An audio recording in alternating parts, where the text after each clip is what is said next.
안녕하십니까, 여러분. 이번 강의는 이제 그 애담 스미스의 국부론에 대한 개요를 좀 설명드리고자 합니다. 애담 스미스 국부론을 읽으실 때 우선 이 책의 그 중요성 또는 이 책의 핵심적인 사항은 이제 우리에게 익히 알려진 바는 보이지 않는 선, 뭐 시장주의, 이러한 것으로 많이들 알려져 있는데, 또 아마 인터넷을 서핑하면 그런 지금 말씀드린 그런 방향의 로 이렇게 많이들 소개했을 가능성이 높습니다. 제가 볼 때. 근데 제가 이제 말씀드리고자 하는 것은, 이 책은 가장 중요한 것은 노동의 가치를 높이고자 했던 애담 스미스의 마음이라는 거예요. 첫 번째, 노동에 대한 가치, 즉 우리 인간이 갖고 있는 생산 수단인 노동의 가치를 높이고자 했던 게 시장주의다. 인간의 노동의 가치를 높이고자 했다는 것은 결국 인간에 대한 애정이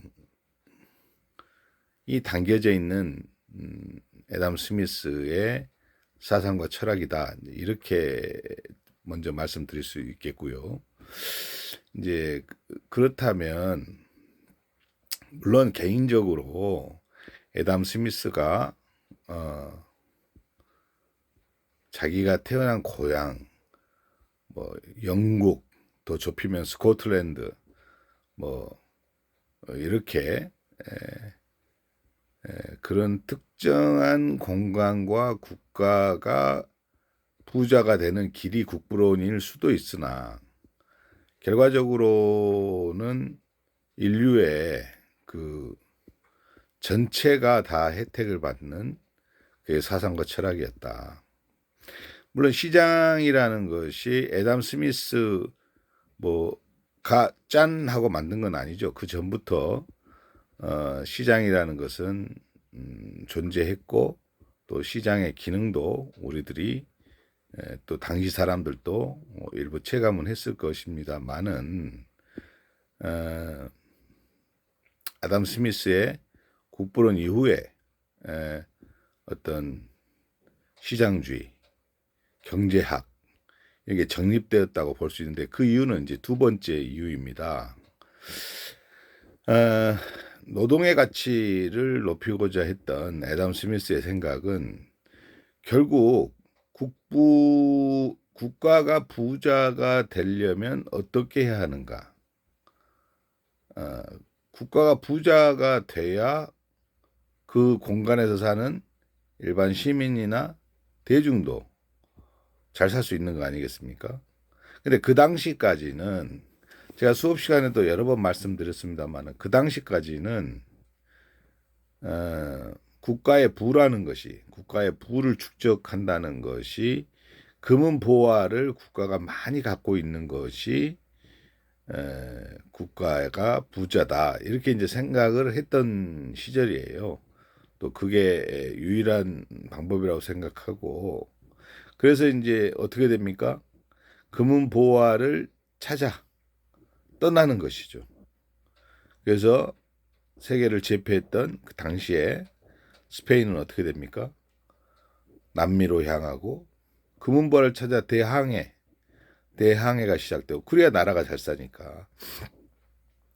그 과정에서 마야 문명, 아즈텍 문명, 남미의 문명을 또 금은보화를 강탈하기 위해서 문명을 파괴하고, 뭐 이런 일들이 잔인하게 파괴하고 이런 일들이 벌어졌던 것이고, 뭐 결과적으로 현재까지 뭐 그 남미는 스페인어를 주로 많이 쓰게 된 그런 결과도 초래하게 되는 것이죠.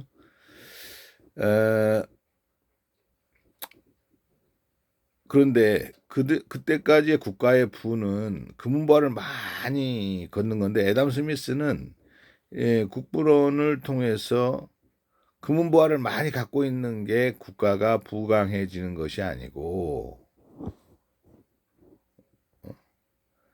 어, 그 나라에서 한 나라에서 생활 필수품을 가장 많이 생산해내는 게 국가의 부다. 그러니까 많이 제조하고 많이 생산해낼 수 있는 힘이 바로 국가의 부를 가늠한다. 이제 이렇게 국부론에서 주장하고 있는 것이죠. 그러면 국가 생활 필수품을 가장 많이 생산해낼 수 있는 시스템이 뭐냐? 그게 바로 시장주의다.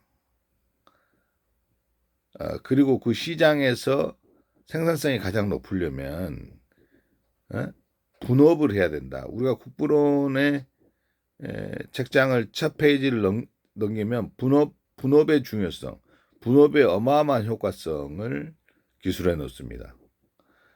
쉽게 말해서 핀 하나를 만들 때 한 사람이 처음부터 끝까지 하나를 만들면 하루에 뭐 40개도 못 만드는데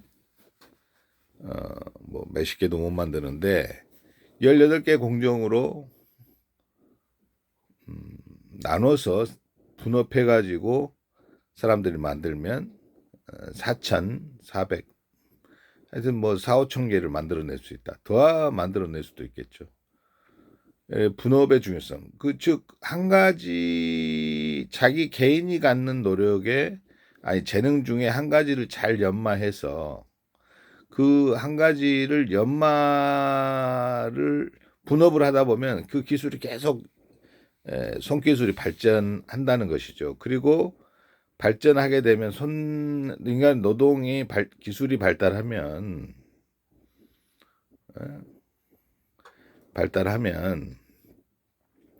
인간의 노동 기술이 발달하면 당연히 그 사람이 그 하나의 기술만으로도 가족도 먹여 살리고 자신의 삶도 영위할 수 있게 된다. 이게 굉장히 획기적인 발상의 전환인과 동시에 이게 현실에 기반한 뭐 애덤 스미스가 주장한다고 국가의 부가 바뀌겠습니까? 냉철하게 국가의 부의 기준을 분석을 한 것이죠. 어떻게 하면 다 같이 잘 살 수 있을까? 그리고 이제 애덤 스미스는 윤리학자라고 했잖아요. 그러니까 어떤 면이냐? 인간의 본성을 탐구한 학자라고요. 인간이 착하냐 선하냐.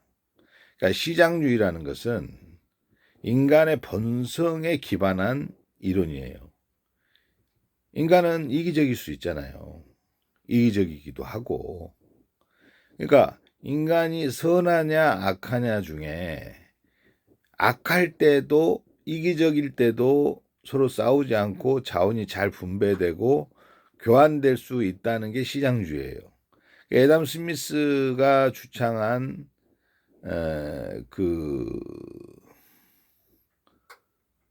주창한 이러한 이론들은 굉장히 현실적인 것이죠. 그래서 지금까지 우리가 시장주의에 기반해서 잘 살고 있다고 볼 수 있죠. 물론 완벽한 이론과 제도는 없기 때문에 그게 계속 수정돼 왔잖아요. 그래서 지금의 현재의 제도를 수정 자본주의라고 할 수 있죠. 물론 공산주의 역시 수정 공산주의를 하고 있죠. 원형에 가까운 공산주의를 하는 나라는 없습니다. 뭐 한때는 1950년 제국주의가 몰락하고 50년대에 새로운 냉전 체제라고 하는 자유시장 경제 체제와 공산주의, 공산사회주의 시장 경제 체제가 대립해서 전 인류가 딱 정확히 반으로 나눴던, 그래서 미국과 소련을 중심으로 적대적 관계 또는 이분법적 관계의 국제 질서를 형성했던 것이 바로 두 이론이 다 나름의 우수성을 갖고 있었던 거. 물론 그 이론을 또는 그러한 그 철학을 과연 활용을 했던 기득권, 권력자들이 어떻게 활용했느냐에 따라 독재 정권으로 흘러가거나 그러면 이제 결국은 망할 수밖에 없는 거죠. 여러분 생각해 보세요. 마르크스의 주장을 한마디로 말하면 목적과 수단이 바뀌면은 망한다는 거예요.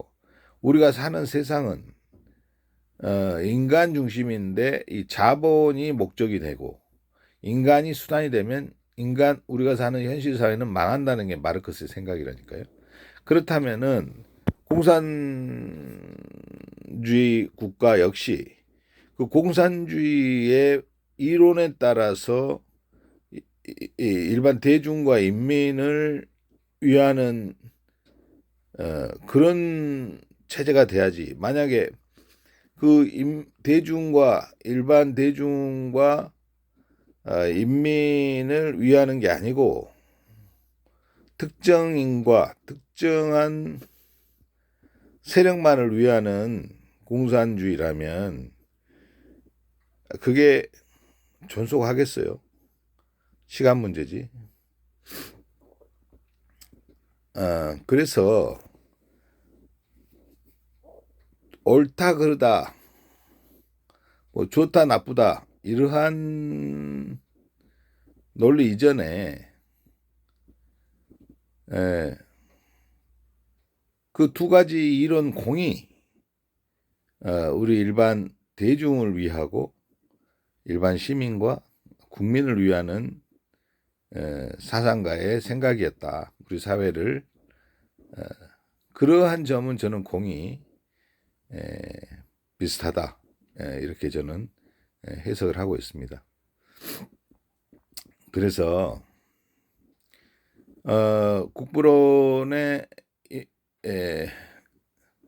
국부론을 접할 때 핵심은 우리의 일반 대중에 대한 따뜻한 사랑, 노동의 가치를 높이고자 했던 그리고 이제 수업 시간에도 제가 누누이 말했지만 당시에 애담 스미스 때는 그렇게 공장 뭐 산업화 기술이 크지 않았어요. 그렇기 때문에 노동과 자본과 또 이 토지 소유자들 간의 상호 의존성이 충분했죠. 어디 한쪽이 뭐 자본가가 나타났다든지 대토지 농장 이제 그 봉건 영주들은 토지를 엄청 많이 갖고 그때는 이제 봉건 시대라고 할 수 있고 어느덧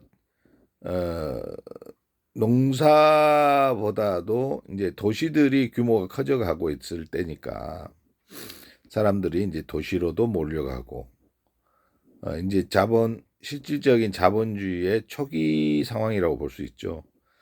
이제 그렇기 때문에 굉장히 비교적 의존적이었다.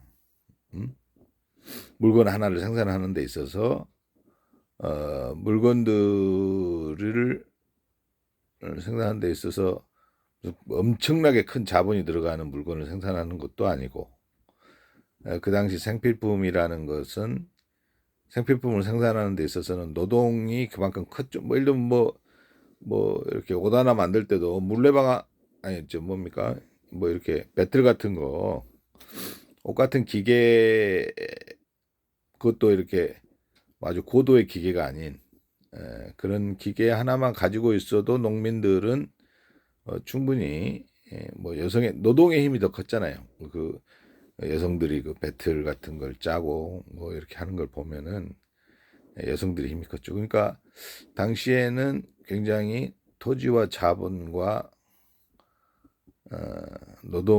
오히려 노동이 더 가치가 있는 상황이었고 이제 정치적인 제도 하에서의 노동의 가치가 상실되지 않도록 애담 스미스는 이제 시장주의를 이르게 된 것이고 그러한 시장주의적 관점의 경제 제도를 논하기 위해서 애덤 스미스는 그 원래 윤리학자였기 때문에 굉장히 인간의 본성에 기반한 시장주의를 주창하였던 것입니다.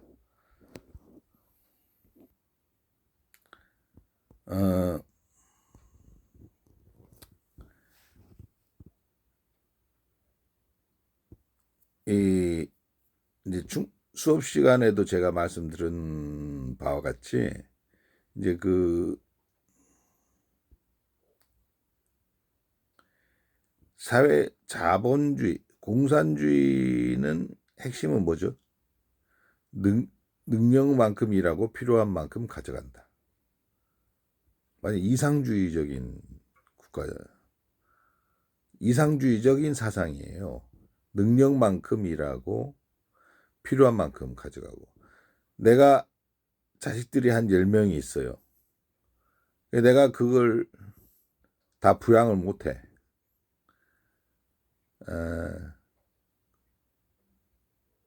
내가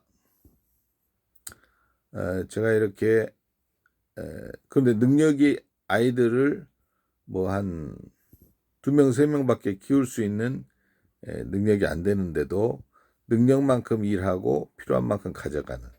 그러니까 공산주의는 굉장히 어떻게 보면 이상적인 사상이에요. 왜 그러냐? 그 당시에 이제 산업혁명이 지나고 완전히 이제 공장이 활발하게 만들어지고 공장을 통해서 생필품을 만들어지기 때문에 노동의 가치, 사람 없어도 요즘은 더 하잖아요. AI 시대. 사람이 없어도 물건을 생산될 수 있는 시대에 이르렀단 말이죠. 근데 이제 그때도 뭐 그렇게 사람의 노동력이 그러니까 이제 그 당시에는 여러분이 제가 이미 여러 차례 말씀드렸지만 어린이 노동까지도 4살도 공장에 갔다는 기록이 있을 정도로 아니 그 당시 어른의 임금의 10분의 1은 주고 어른 못지않게 일을 하는 그런 노동력이 착취되는 시대. 그렇게 되면 어떻게 되겠어요? 대자본과 산업자본가가 생기는 거죠. 그러면 이미 이제 애덤 스미스 시대 때는 토지, 자본, 노동의 약간의 그 생활 필수품을 만들어내는데 서로 의존해야 돼요. 어느 하나가 막 일방적으로 큰 역할, 노동이 오히려 큰 역할을 했었던 시절인데 이미 이제 그 마르크스가 살던 시대 한 80년이 흐른 뒤에는 인간의 노동은 완전히 가치가 떨어질 대로 떨어진 시점이랬단 말이죠. 그러니까 마르크스 입장에서는 이 노동의 가치를 애덤 스미스도 대중에 대한 사랑을 그러나 애덤 스미스는 어떻게 보면 아주 보이지 않는 혁명을 하도록 시장주의라는 게 대중들에게는 일종의 혁명 같은 제도라고 볼 수 있죠. 당시에 그 시장주의라는 것은 생각을 해보세요. 애덤 스미스가 얼마나 현명한 사람이냐면 그 루소가 불평등의 전제 가장 최대 불평등의 최대 시점이 어떻게 분석을 했냐면 루소는 그게 전제군주제라고 본 거예요. 왕. 그러면은 애덤 스미스는 그러한 불평등의 가장 심화된 체제인 왕에게 당신의 국가가 부자가 되려면 시장주의를 해라. 근데 그 시장주의는 사실상 노동의 가치를 높이는 거예요. 그러니까 정치가이자 정치적인 행위를 안 했을 뿐이지 애덤 스미스 역시 보이지 않는 엄청난 시장혁명을 한 거죠. 시장혁명이라는 것은 결국 일반 대중을 인간답게 살게 하는 것입니다. 그러니까 그 당시의 시장주의라는 것은 왕이라는 절대적인 군주로부터 국민들 좀 건들지 마라. 이런 효과도 있는 거예요. 이제 그러나 마르크스 시대에 이제 애담 스미스 사후 한 80여 년이 흐른 그때는 자본주의적 원형이 가장 발달됐던 때, 말 그대로 국가가 개입을 안 하는 시점이란 말이죠. 세금 잘 갖다 바치니까 자본가가. 그러니까 또 일반 대중들은 세금을 낼 돈이 있겠습니까? 그러니까 마르크스 입장에서는 이게 불평등한 사회를 개선할 대안이 없는 거예요. 그래서 그의 공산주의 철학에는 나중에 이제 프롤레타리아가 노동자들이 다 뭉쳐서 한날 한시에 혁명을 할 수밖에 없다. 이제 그런 생각에 젖어든 거죠. 어떻게 변화를 시킬 수가 없으니까. 이해되죠? 그러한 공통적인 맥락, 일반 대중에 대한 사랑, 그건 애담 스미스나 마르크스나, 그러나 동일하다고 볼 수 있지만, 마르크스는 공산주의라는 것은 막시즘은 이상적인, 그러니까 인간이 가장 다들 착했을 때 일어나는 이론이에요. 그러니까 현실화되기 사실은 힘든, 어떻게 보면 교조적이고 종교적 이론이란 말이죠. 모든 사람이 착해야 이루어지는. 그러니까 사실은 한 수 더 높은 게 애담 스미스죠. 인간들이 모두가 이기적이라고 할 때도 서로 싸우지 않고 물건을 만들고 자원을 나누는 시스템이 시장주의예요. 저는 시장주의가 더 우월하다, 뭐 공산주의가 우월하다 이런 것을 얘기하고 싶지는 않고 그러한 것들을 그대로 있는 그대로 이해하고 향후에 현재는 다 수정 자본주의, 수정 시장주의를 다 하고 있잖아요. 뭐든지 완벽한 제도는 없으니까. 그럼 미래 사회에 여러분들이 살아가야 할 제도는 그건 여러분들이 결정해야 되는 거죠. 현재까지 인류가 만들어낸 거는 민주주의. 그러니까 민주주의라는 것은 워낙 현재까지는 가장 진화된 제도이기 때문에 공산주의 경제체제를 가졌던 시장주의 경제체제를 가졌던 그 국가들 이름 봐보세요. 다 뭐 인민민주주의, 민주주의란 말이 들어간다는 거예요. 그러니까 데모크라시, 일반 대중들이 이끌어가는 정치제도라는 것은 사실은 이론적으로는 현재까지는 이견이 없어요. 그러면 경제제도는 이제 시장주의, 공산주의, 이제 큰 틀에서 보면 두 가지인데, 물론 변형된 숱한 사회주의의 모습들이 있죠. 그러니까 크게는 이제 두 가지인데, 물론 이제 자본주의 역시 뭐 수정을 해왔으니까 이제 변형된 모습들이 있고, 두 가지를 크게 이제 놓고 보면 결국 이 두 제도가 지향하는 바가 일반 대중을 위한 것인데, 시장주의는 인간이 가장 이기적일 때도 자원을 잘 나눌 수 있고 노동의 가치가 보장되도록 추구했다면, 마르크스 때는 인간이 이게 굉장히 다 모두가 착할 때, 착해야, 여러분 생각을 해보세요. 착해야 능력만큼이나 필요한 만큼 가져가게 되는 거죠. 물론 시장주의도 자기 능력껏 하나의 능력만 잘 개발하면, 그러니까 자기가 여러 가지 능력 중에 뭐 다 경쟁하자, 뭐 시장에서의 경쟁이지 개인 간의 뭐 이런 경쟁을 애담 스미스는 원하지는 않았어요. 자기 능력껏 직분에 맞춰서 열심히 일하면 성공한다. 뭐 이런 그렇게 성공할 수 있도록 하는 게 이제 시스템이고, 그러나 이제 여기는 일종의 이기적이다라는 것은 인간이 나쁜 마음을 먹을 때다, 이제 이렇게 이제 조금 과할 수는 있지만 이제 표현할 수 있는데 그럴 때도 이제 자원이 좀 잘 교환되고 분배될 수 있고 적절하게 노동의 가치를 높일 수 있는 게 시장주의였다면 반면에 강조를 하지만 공산주의는 굉장히 이제 종교적인 다 착해야 되는 거예요. 다 착할 때 제대로 작동이 되는 시스템인데 그러니까 교육을 시키고 공산주의는 이제 중요해지는 거죠. 교육이 세뇌에 가까운 교육이. 그러나 이제 현실적으로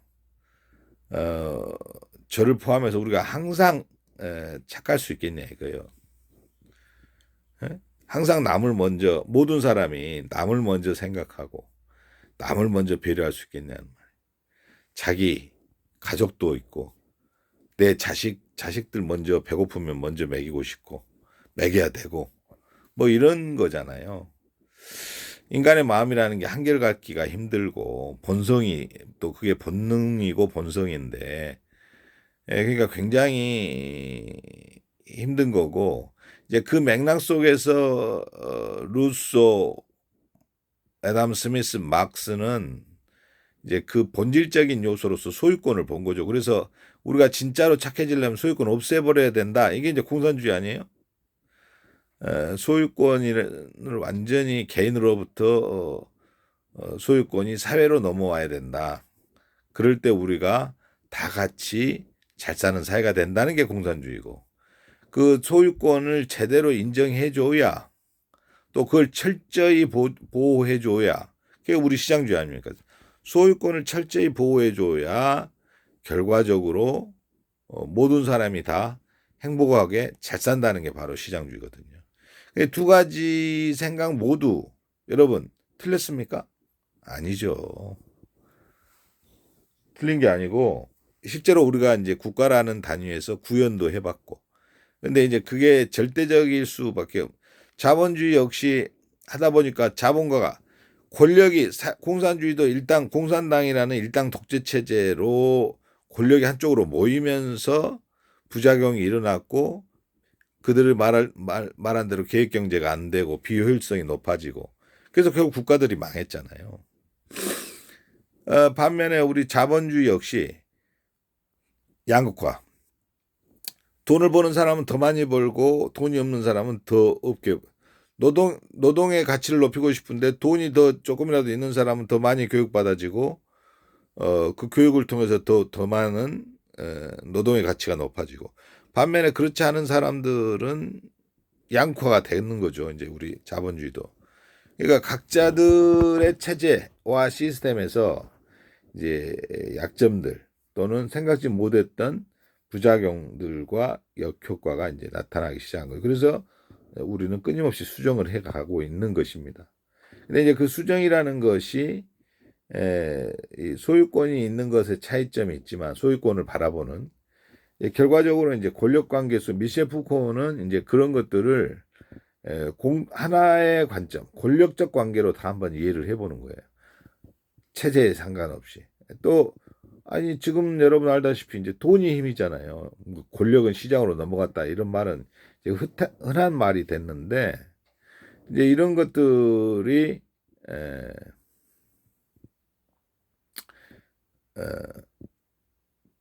부작용으로 나타나고 있는 거죠. 양쪽 다. 물론 이제 공산주의 국가는 뭐 중국, 일본, 북한, 뭐 쿠바 몇 개 나라들이 남지 않았죠. 그들 나라마저도 이제 경제는 시장주의적 경제를 지향하고 있죠 지금.